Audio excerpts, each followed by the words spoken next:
There seems to be a break in mainline conservatism, with Tucker Carlson on one side and Ben Shapiro on the other concerning free markets. The question is, does your Chestertonian Calvinism include distributism? So, kind of and not exactly. Maybe you could define what you're thinking of by distributism first, what you understand by that. Okay, so I think distributism is sort of an ideal economic arrangement. Hilaire Belloc and Chesterton advocated it as an alternative to capitalism on the one hand and socialism on the other. Okay. So they were saying there's a third way. I don't think there really is a third way. The ideal of distributism is sort of 3 acres and a cow. Every man has 3 acres and a cow. Okay, and they're not owned by the state, not controlled and owned by the state, and not controlled and owned by the fat cat capitalists. Okay. Okay.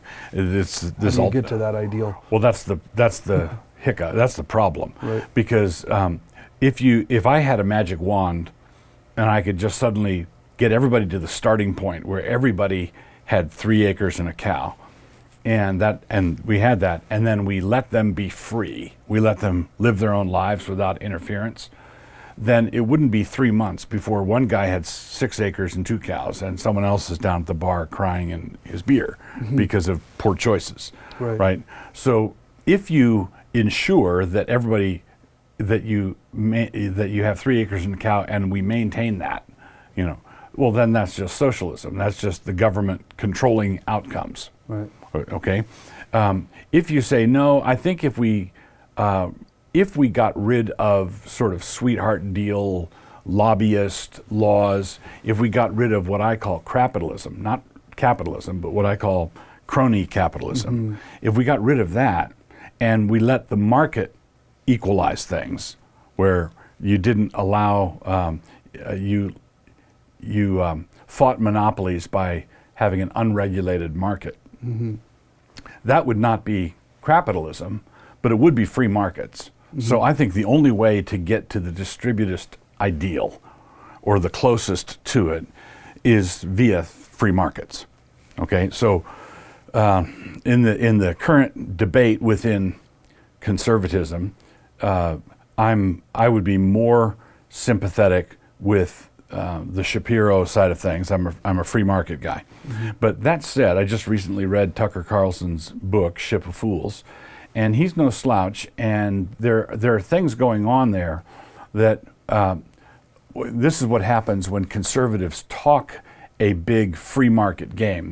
They talk capitalism, but there are a bunch of those sweetheart deals. They're more than halfway involved in the capitalism stuff, right?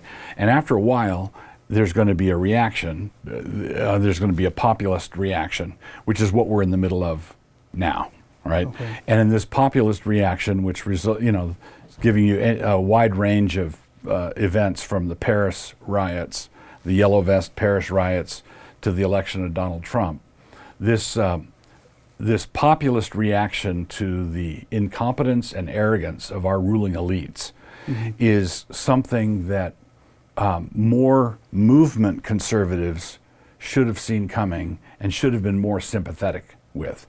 So when Donald Trump says, "I'm a tariff man and walls are great," and all of that, I understand how a thoughtful conservative intellectual could take his case apart.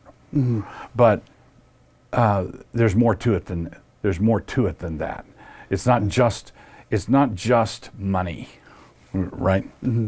Well, okay, now going back to the beginning, you said if you got it all spread out and everybody's got their 3 acres and a cow, and it's not very long once you give them free market, then one guy's got 6 acres, 2 cows, the other guy's crying his beer. If that's the case, then why would you say that kind of free market capitalism is the best thing to take us to that kind of distributism? If that once you get to that kind of distributism, that free market is the first thing that's going to take you away from it? Yeah, that's a great question, because the distance between the guy with no cow anymore and no acreage anymore and the guy with 6 acres and 2 cows, that's a lot smaller distance than the distance between the guy with 6 acres and Microsoft or Google. Okay. So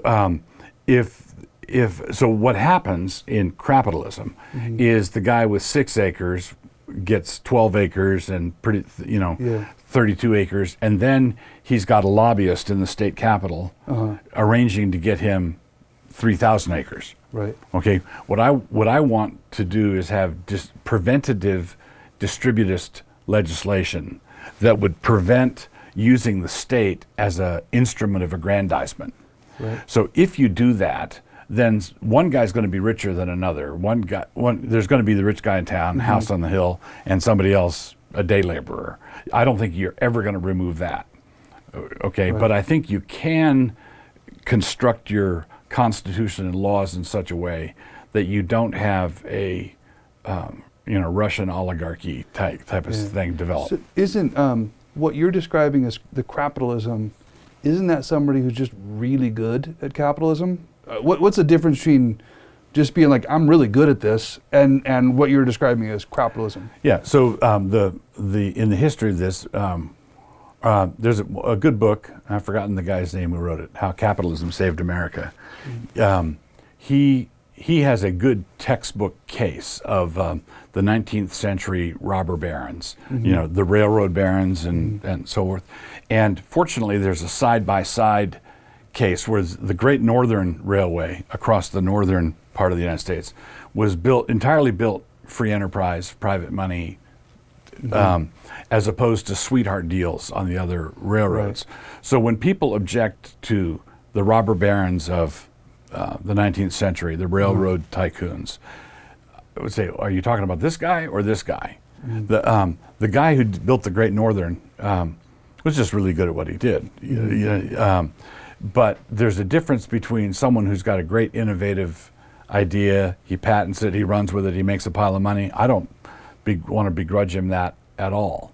Where I draw the line is where he starts using a political machinery? Using the political machinery to prevent honest competition. Do you see that, like, is it Amazon that just did that with DC, the opening of the DC office? Yeah, Amazon flexing in order to get deals on where they would locate their offices, or the big tech giants advocating for net neutrality, which is, right. come on.